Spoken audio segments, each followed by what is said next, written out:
Hi hello friends, welcome to Namaste India cooking channel. ಇವತ್ತು ನಮ್ಮ ಚಾನಲ್ನಲ್ಲಿ ಮದುವೆ ಮನೆ ಶೈಲಿಯ ಕೇಸರಿ ಬಾತ್ ಮಾಡೋದು ಹೇಗೆ ಅನ್ನೋದನ್ನು ನೋಡೋಣ. ಕೇಸರಿ ಬಾತ್ ಮಾಡೋದಕ್ಕೆ ಬೇಕಾಗಿರುವ ಸಾಮಗ್ರಿಗಳನ್ನು ನೋಡೋಣ. 1 ಕಪ್ ಚಿರೋಟಿ ರವೆ ಅಂದರೆ 180 ಗ್ರಾಮ್, 1 ಕಪ್ ಸಕ್ಕರೆ, ಅರ್ಧ ಕಪ್ ಸನ್ಫ್ಲವರ್ ಆಯಿಲ್, 3/4 ಕಪ್ ತುಪ್ಪ, 10 ಏಲಕ್ಕಿಯ ಸಿಪ್ಪೆಯನ್ನು ತೆಗೆದು 1 ಸ್ಪೂನ್ ಸಕ್ಕರೆ ಜೊತೆಗೆ ಪುಡಿ ಮಾಡಿ ಇಟ್ಕೊಂಡಿದ್ದೀನಿ. ಚೆನ್ನಾಗಿ ಹಣ್ಣಾಗಿರುವ ಪೈನಾಪಲ್ 4 ಪೀಸನ್ನು ಚಿಕ್ಕದಾಗಿ ಕಟ್ ಮಾಡಿ ಇಟ್ಕೊಂಡಿದ್ದೀನಿ. ಗೋಡಂಬಿ, ಸ್ವಲ್ಪ ದ್ರಾಕ್ಷಿ, 4 ಲವಂಗ, 1 ಚಿಟಿಕೆ ಲೆಮನ್ ಎಲ್ಲೋ ಫುಡ್ ಕಲರ್ ಮತ್ತು 1 ಚಿಟಿಕೆ ಉಪ್ಪು.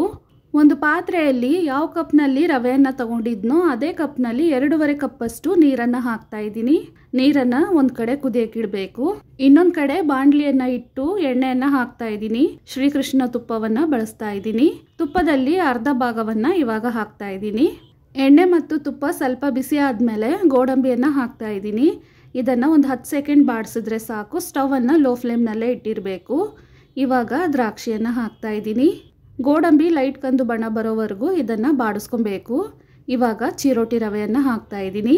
ಈ ಕೇಸರಿ ಬಾತ್ಗೆ ಚಿರೋಟಿ ರವೆಯನ್ನೇ ಬಳಸಬೇಕು, ಆವಾಗಲೇ ಟೇಸ್ಟ್ ತುಂಬ ಚೆನ್ನಾಗಿರುತ್ತೆ.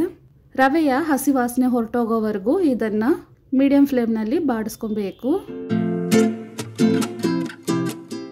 ಫುಡ್ ಕಲರನ್ನು ಹಾಕ್ತಾ ಇದ್ದೀನಿ. ನಿಮಗೆ ಫುಡ್ ಕಲರ್ ಬೇಡ ಅಂದರೆ ಸಾಫ್ರಾನನ್ನು ಹಾಕೊಬಹುದು. ನೀರು ಇನ್ನೊಂದು ಕಡೆ ಚೆನ್ನಾಗಿ ಕುದೀತಾ ಇದೆ. ಸ್ಟವನ್ನು ಲೋ ಫ್ಲೇಮ್ನಲ್ಲಿ ಇಟ್ಟು ಕುದಿಯುವ ನೀರನ್ನು ತೆಗೆದು ಹಾಗೆ ರವೆನಲ್ಲಿ ಹಾಕ್ತಾ ಇದ್ದೀನಿ. ಇದನ್ನು ಚೆನ್ನಾಗಿ ಮಿಕ್ಸ್ ಮಾಡ್ಕೊಬೇಕು. ಗಂಟೇನೂ ಆಗೋದಿಲ್ಲ, ಆರಾಮಾಗಿ ಮಿಕ್ಸ್ ಮಾಡ್ಕೊಬಹುದು.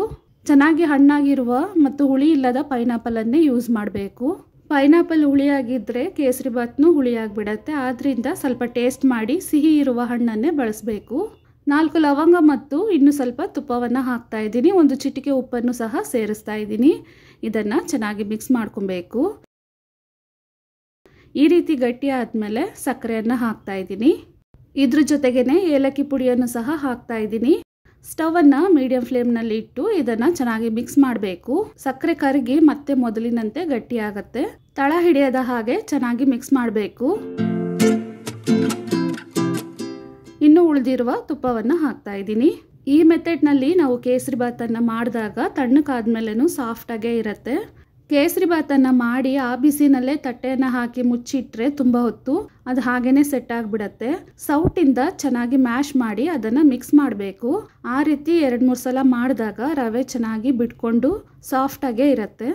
ನೋಡಿ, ಸಕ್ಕರೆ ಕರಗಿ ಇವಾಗ ಬಾಣಲಿಯಲ್ಲಿ ಅಂಟದೇನೆ ಒಟ್ಟುಗೂಡಿ ಬಂದಿದೆ. ಈ ಟೈಮ್ನಲ್ಲಿ ಸ್ಟವನ್ನು ಆಫ್ ಮಾಡಬೇಕು.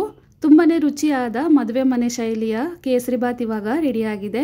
ವೀಕ್ಷಕರೇ, ಈ ವಿಡಿಯೋ ನಿಮಗೆ ಇಷ್ಟ ಆಗಿದ್ದರೆ ನಮ್ಮ ಚಾನಲನ್ನು ಲೈಕ್ ಮತ್ತು ಸಬ್ಸ್ಕ್ರೈಬ್ ಮಾಡಿ. ಧನ್ಯವಾದಗಳು.